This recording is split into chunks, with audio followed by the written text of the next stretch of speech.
And for me, presence is a whole being experience. So when Tolle is talking about the power of now, I'm thinking, well, I don't know about that. I mean, what about the power of then? Because every time people talk to me about being in the now, including Ram Dass, Richard Alpert talking about being here now, meanwhile, they keep changing their names. It's like, I understand you're escaping to a version of the present that gives you relief. But what about all that unresolved Richard Alpertness? What about all that unresolved horrible childhood of Ulrich Tolle? And it's not gone. It's still in the cells. It's not fully released and resolved. So how can you talk about the now if it seems to me that you're still being completely ruled by the then? And then that attracts all the rest of us who want to escape our true nowness, which includes being inside of our bodies, because we're looking for some moment of relief. And again, if they just call it relief, I don't got a problem. But when Yeah. you call it a field guide to enlightenment, then I have a problem. Hmm. That's a marketing ploy, but it's not true. Yeah.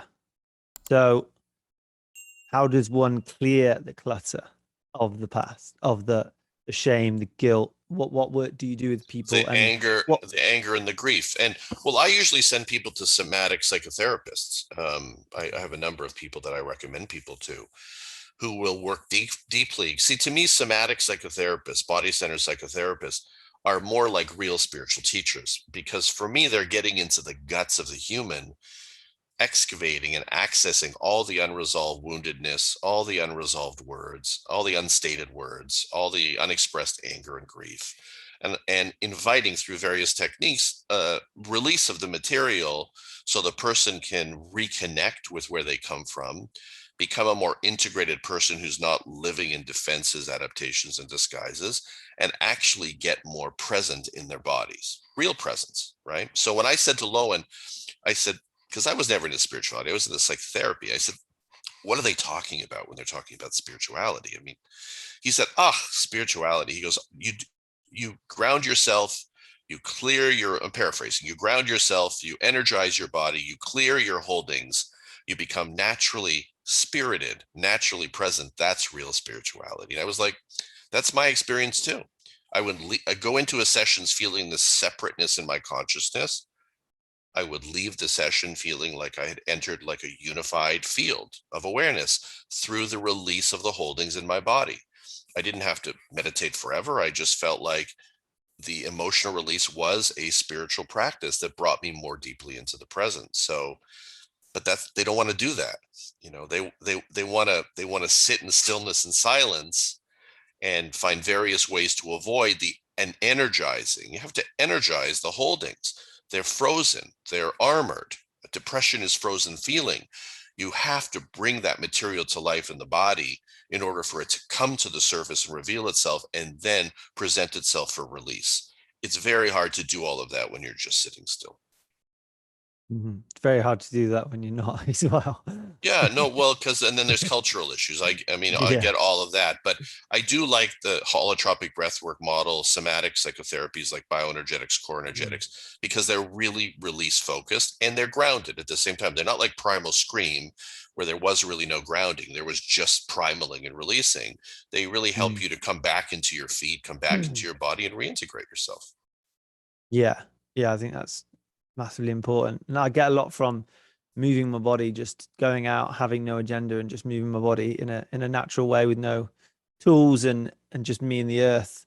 And it does a lot to kind of move energy and shift things and get me into my body. That seems to be a better way for me. Have you heard of Richard Schwartz and the internal family systems? Yeah, he read Grounded Spirituality. He loved it. And then I did 2 interviews on my YouTube channel with Richard. Yep. Oh, you did? Yep. Yeah, I Nice. was doing parts work all my life. I was naming my parts as a teenager. So I think it's really important to recognize and identify parts to distinguish defenses, adaptations, and disguises as in the form of parts from something called the core self or the soul self. And I think it's incredibly important work. His work isn't really cathartic work. It's more sense making work. And I think it's an important part of the process. And I don't think you have to do it with IFS. You can just sit down and ask yourself, what's the real me? How do I know what the real me is? And what are all of these other aspects? Where did they come from? What birthed them? You can name them. And are they still serving me, or is it time to invite them to move on out of my daily consciousness? Hmm. Would you say most people's kind of challenges and obstacles are really, unhealthy patterns learned or coping mechanisms or ways of protecting oneself through, fear of something, basically from previous experience? And Sure. yeah, Yeah, and I think there's a lot of feeling around that. Like there's a lot of, I think most humans that I know, without even necessarily themselves realizing it, are carrying an enormous amount of justified anger. Um, we vilified anger in the spiritual community, of course, because then the guru could get away with everything. But we have vilified anger all throughout society, and this is how we're contained and controlled. So I think it's really time for us to resuscitate anger, healthy anger release, as part of a regular, even daily practice if necessary. Alexander Lowen, into his 90s, was doing tantruming in the morning on this mattress he had in this dusty old room of his. And, he would do like 300 arm kicks and leg kicks. And I said, are you doing that just because you have to keep discharging the primal history, your childhood history? And he said, yeah, yeah, for sure, there's all that. But I'm also trying to discharge wow. the culture that keeps me away from the acknowledgement that I have an animal body, and that I have a deeply feeling animal body, and that wants me to armor my body so that I'm no longer in a place of feeling where I can now be more easily manipulated. So it was all there. And I think just a tantruming practice on the mattress is a fantastic way to discharge stuff that you don't want to carry with you for the rest of the day. Hmm. Yeah. What do you mean by armoring the body in this context? Well, I go to, I get massage constantly, including later today. And, because I learned the difference between what felt like a more fluid, open and integrated body, and a body that was tightly armored. You can armor your Mm. consciousness through the shallowing of the breath, so you don't really feel deeply inside of yourself, because deeper breath brings up deeper feeling. Shallow breath, shallow feeling.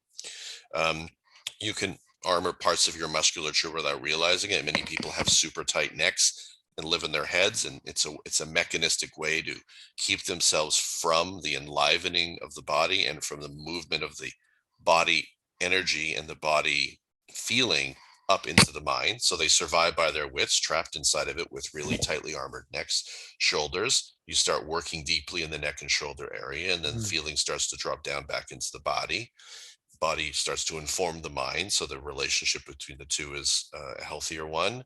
And you start to experience reality not as an armored tank, but as a fluid feeling based organism, which is, I think, the way we're supposed to. So eventually, if you do that work for long enough, you still armor, but it becomes a conscious armoring process, not an automatic way of being, a way of functioning that developed in response to childhood circumstances, for example. Mhm. Yeah, it's fascinating. So much to learn there, but then just so much to practice, and experience for There yourself. is, but I don't think it's so difficult. I think that we just have to grant ourselves permission. That's the difficult part, Mm. to feel and experience everything as part of this brilliant life.